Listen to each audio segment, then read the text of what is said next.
Hello guys, welcome back to our YouTube channel. So in today's video I'm going to be showing you how to reset a Samsung Android device.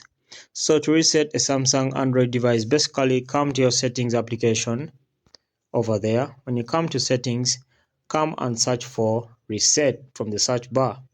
So come to the search bar, search for reset. So when you search for reset, scroll down, then tap on reset and system updates. So when you tap on reset and system updates, come and tap on reset phone. So when you tap on reset phone, they warn you here that all this information will be deleted. This will include accounts, app data, installed applications, music, photos, and files. Okay, so if you accept, scroll down, then tap on factory reset or reset phone. So I won't tap on reset phone because I'm not resetting my Android device.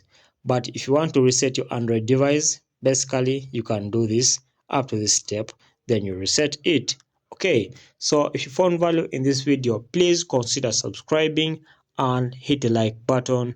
Thank you for watching. We shall meet in the next video.